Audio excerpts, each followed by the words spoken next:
topics like modality, imperatives, verbs, etc.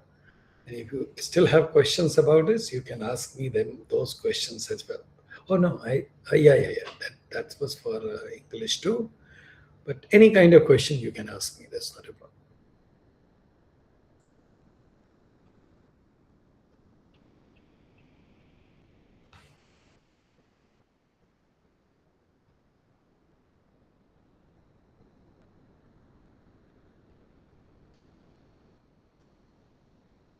Go ahead, guys. No questions. See some 13, 14 people here other than us.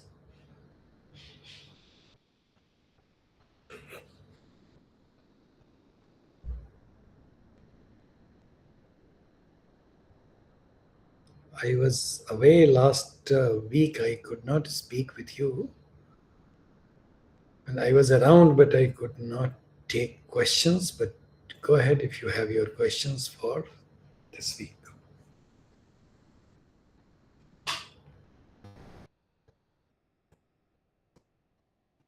This must be more than 7 or 8 weeks for you, right?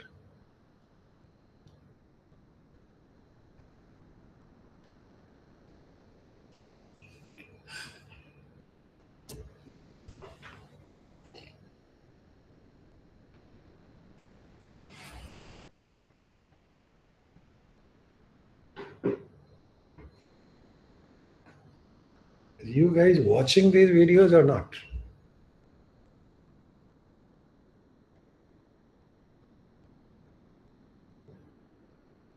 English to difficulty, if it is going up, that's how it should be. Uh, it's not difficulty that is going up. We are giving you newer things, and that this is where you need to pay attention.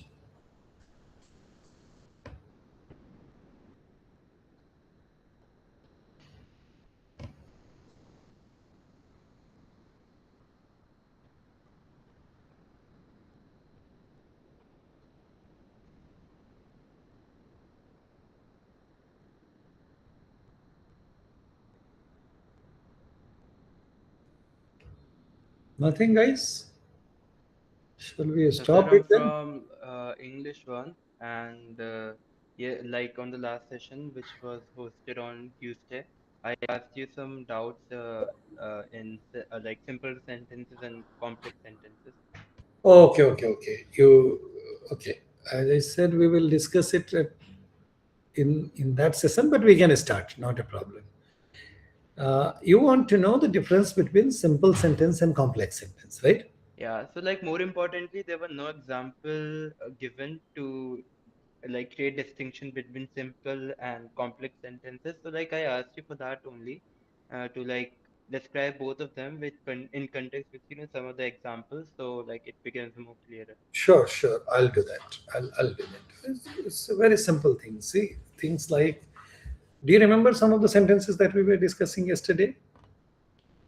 So I'm from English one, and Doesn't matter. It doesn't matter. I can read a book. Whether you are from English 1, English 2, see, these English language related topics are not specific to one or two. It's simple matter that two comes after one. Okay. Anybody can understand these things. So look at this. Do you see this sentence? I'm putting some sentences in the chat box. Do yeah, you I see? can look. Yeah. So when you look at when you try to understand the difference between simple sentence and a complex sentence, this is what example people will give you. I will. So these kinds of sentences people will give you as an example of a simple sentence. Understand? Understand? Why are they simple sentence? That is because, Because they yeah, go ahead. because they contain subjects and predicate, and for predicate they are a combination of verb plus objects. Yes. So now look at this sentence. So one finite verb. Simple sentence or complex sentence?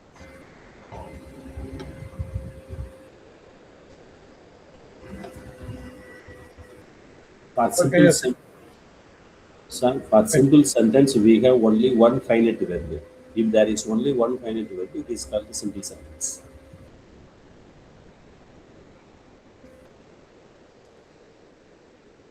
now this one? Sir, am I audible? Sorry, Mathian, go ahead. Sir, if there is only one finite verb in a sentence, we call it as a simple one. Very nice. Simple ones, finite verb. Now I have given a second sentence here. Tell me, what do you think about this one?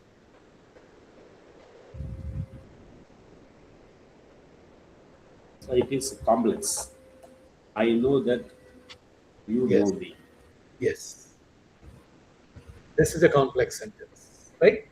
Yes, Why?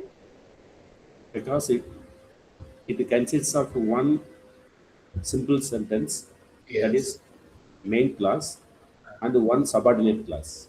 correct. And subordinate clause is also a finite sentence. Yes, sir. So therefore, it's a complex sentence. You understand, Shane? You understand this thing? So last section I did not understand. Like I mean, for the first, like I know you understood that yeah, it's a simple sentence, but on the second example, I know that you know me, so I didn't quite get like what makes it complex. Okay, Mathian, tell him again what makes it complex.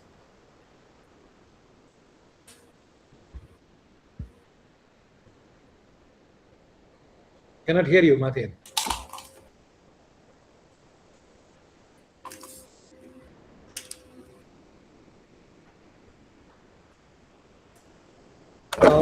Shane, do you understand the meaning of finite? Finite.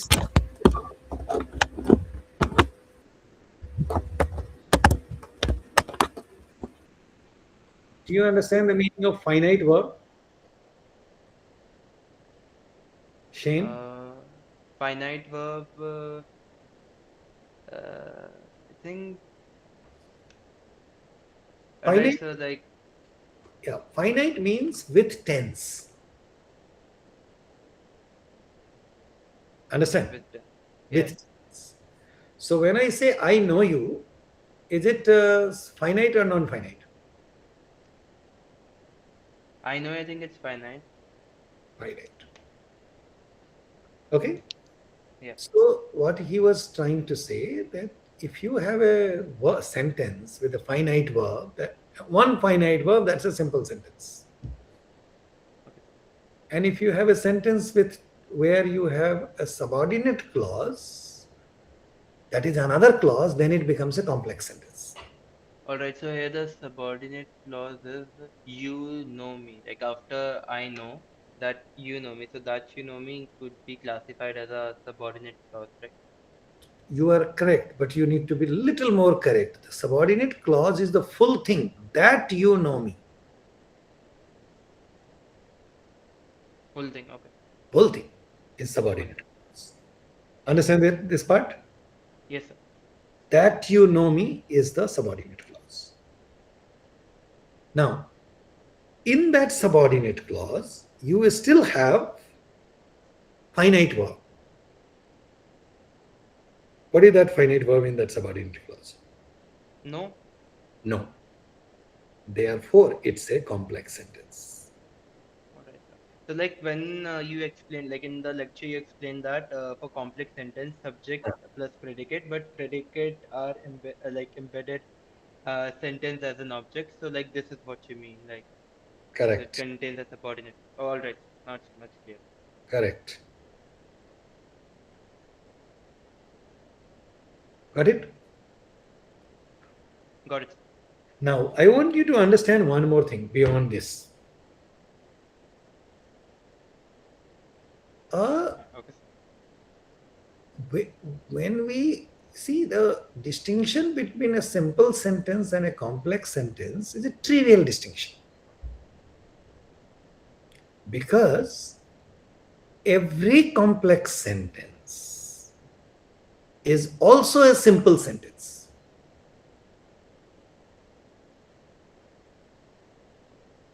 Is this making sense to you? When I say that, I just now explained to you a simple sentence and a complex sentence. Why Yes. did I do that? Because you wanted to know, and this is how the two can be distinguished, identified, and described. But now I am saying a complex sentence is also a simple sentence. Yes. Do you understand this part? Do you Like I think if we saw the the subordinate clause and the earlier discussed verb as one whole part, then yeah, in that scenario we can call it a simple sentence. But when we separate it, then perhaps we classify it to as a complex. So that's what I'm getting of absolutely this. correct? Now you Yes. understand. With this understanding, you will never have any difficulty with types of sentences. All right. Get it?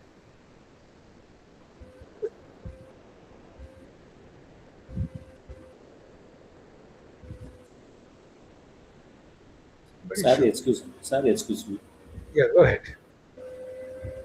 So, let me know how the complex sentence is a simplest one.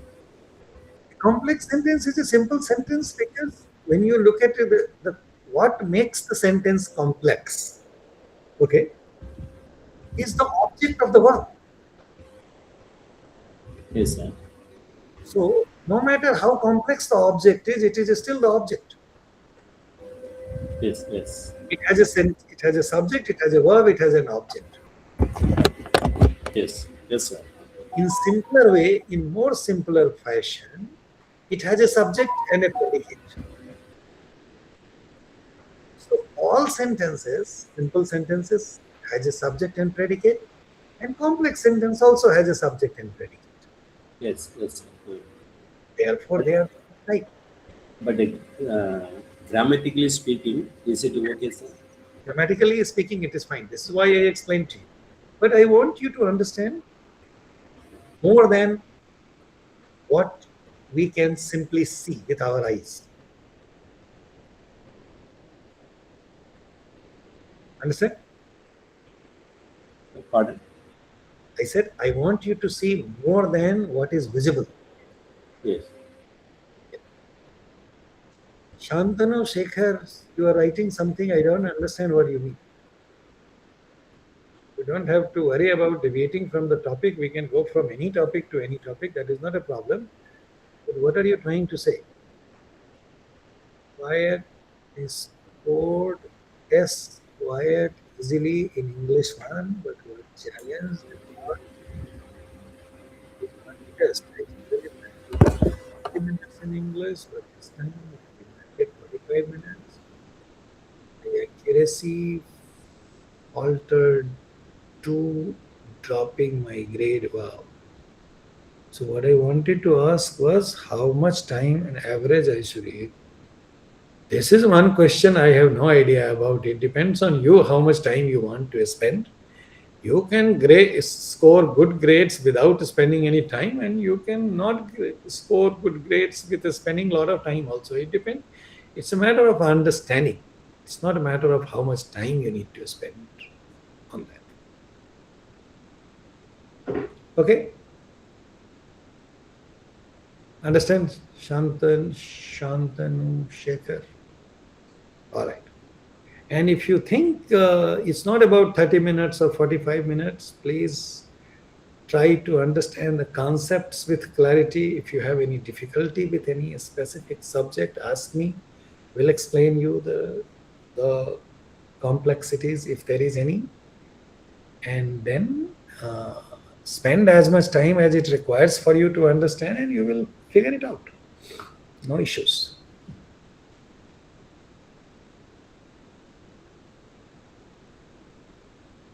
Yes, sir. I have one more question. Yeah, go ahead. So in standard English, we don't usually practice future perfect progressive tense, right? We practice what? Uh, like in a standard English, generally we neglect future perfect progressive tense. Correct, sir? Okay. So like for example, in a like quizzes, so like a question might appear from this particular segment, or not is just for like understanding that yeah, it could also occur, but like usually we don't like talk about it. Yes, because we don't use future progressive sentence or future perfect progressive, whatever you said. We don't use that kind of sentence. So we usually won't ask. But mechanically, if you have to ask and if you have understanding about aspect and tense with clarity, you can make a sentence and write an answer. In general, we give you an example. We give you several examples and we ask you, tell us which one is future progressive, whatever, right? So if you understand that, you can answer that question. Right, sir. So like if let's say someone is using future perfect progressive tense in standard English, so it's like wrong to like correct them or wrong to tell them that yeah, it's No, no, wrong no, it's not grammatically. wrong. It's the frequency of occurrence of that sentence is very low. Okay, all right.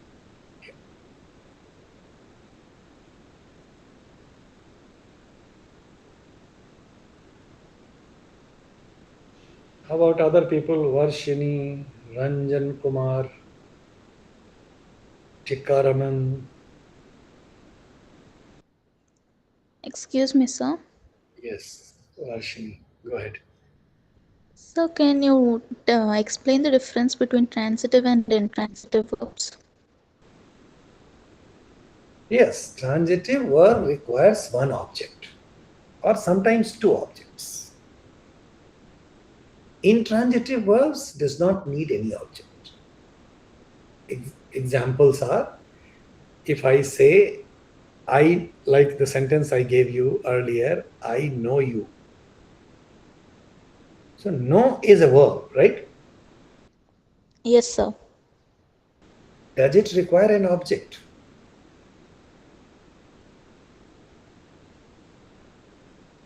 When I say I know, you would want to know what is it that I know, right? Yes, sir.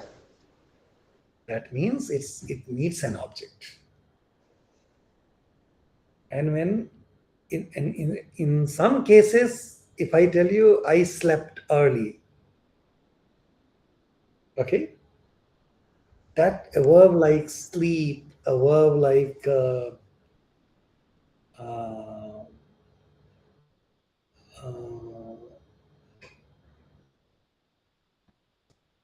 what are the other verbs? Intransitive verbs. Uh, do you have any? Do you have other examples of intransitive verbs? Sleep, go. These verbs don't need come. These verbs don't need any object. So verbs which do not need objects are intransitive verbs. Verbs which need objects are transitive verbs. That's the distinction between the two types of verbs. Now, when you the best way to understand is when you are reading something. All right, Yes, underline sir. a sentence and find out the verb in that sentence and see if that sentence, in that sentence, the verb has an object or not. You don't have to do this with every single sentence that you read, but if you do it with 10 or 20 verbs, your practice will complete. You will have developed better understanding of the distinction between the two.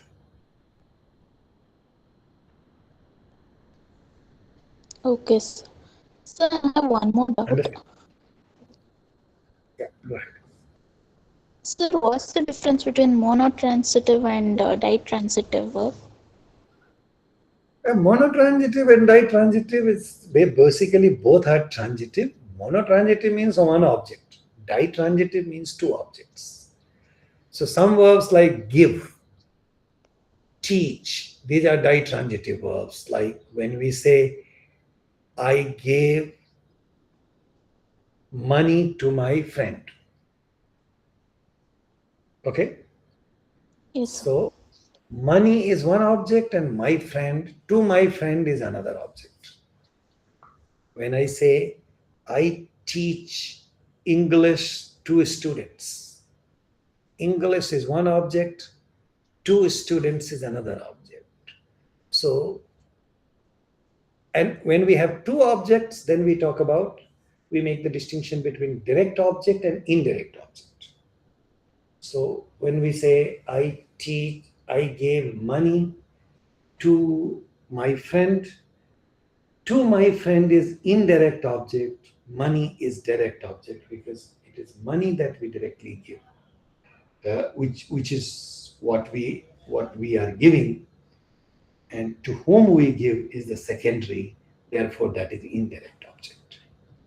So that's the distinction between monotransitive and ditransitive. Understand? Thank you, sir. Yes, sir. Thank you. Sure.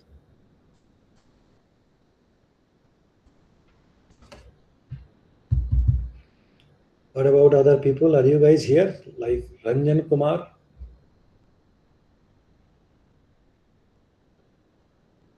Mukesh?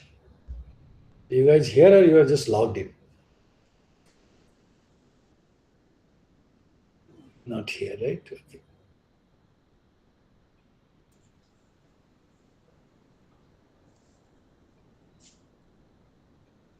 Sir?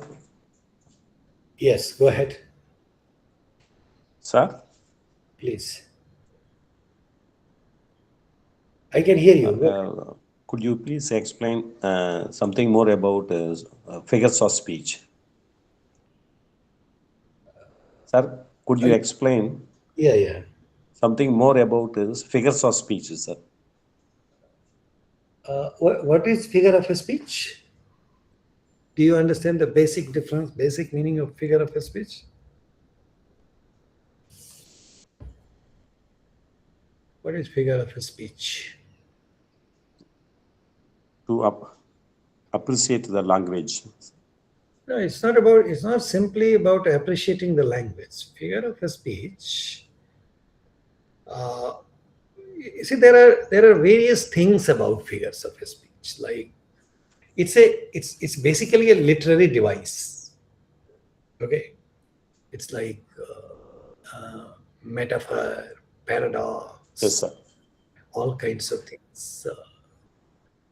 Irony, oxymoron, these are called metaphors. So these are called parts of figure of a speech. So what is important is in the figure of a speech, what is important is not memorizing these things, but our ability to use them or not.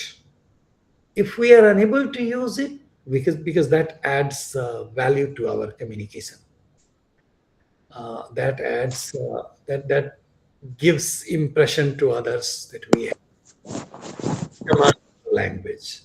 If we do that, it's good. If we don't do it, it's still good. Okay. Sometimes some basic things that we have given, we want you to understand. We want you to understand, for example, what is alliteration? When we use first sound word, I am using one sentence. Okay? And in one sentence, I am using five words, and first word of every sound is the same. First sound of every word is the same word. That is same sound. That is called alliteration. Okay? So if I can, then it sounds like poetry. So if I can do that, if we are sharing things,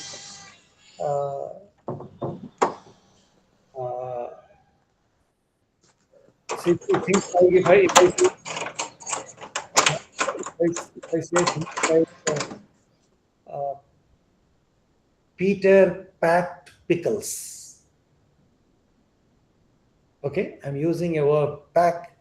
So it's artificially created sentence. It means something, but every sound is pa. This is an use of alliteration. This is usually applied in writing poetry. Okay, so have a read something Yes. about it that will help you. No matter how much I speak about these things like metaphor, simile, alliteration, paradox, uh, it won't register. Get it?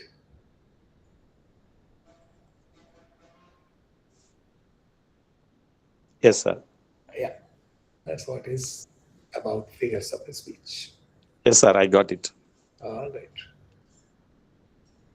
Excuse me, sir. Yes, go ahead. Yes, so a figure of speech and poetic device is So same some thing. Figures of speech and Poetic devices. okay. So like are the same thing or there are some distinctions? Like No, because I haven't figures of yet progressed. speech can be a poetic device. Not all figures of speech are poetic devices. Like uh, alliteration is poetic device, but metaphor may not be a poetic device. Understand? All right. Yeah. So like sir, what's the distinction? Like because usually in No. Is there no prior distinction? Figures of speech are poetic devices, can be figures of speech. When we speak things, there are a lot of components of our speech that are called figures of speech.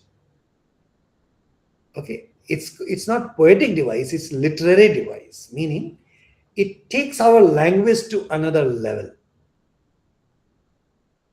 Understand? That's yes, all. sir. All right. Yeah.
Anything else, guys?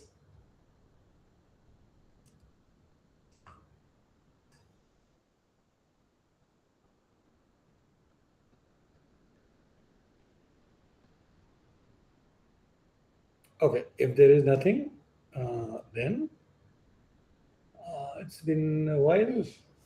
We'll meet again next week. Can we wind it up?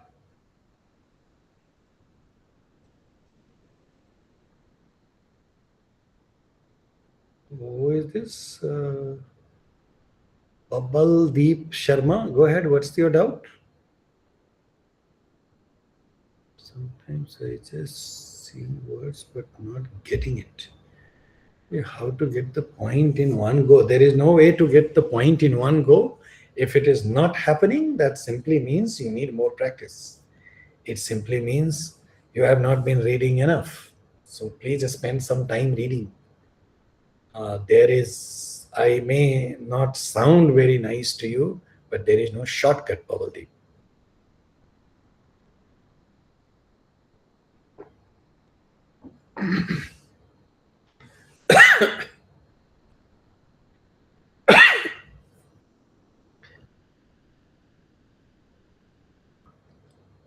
Understand, Pavaldeep? So read it, read more. Please spend some more time. You will get it. All right, guys. So good talking to you. We'll continue this thing further with focus topic again next Monday, and with general conversations and questions from you on Wednesday. See you then. Good evening, sir. You have a Thank you, question? sir. Oh, bye bye, guys. Varshini, everybody. Take care.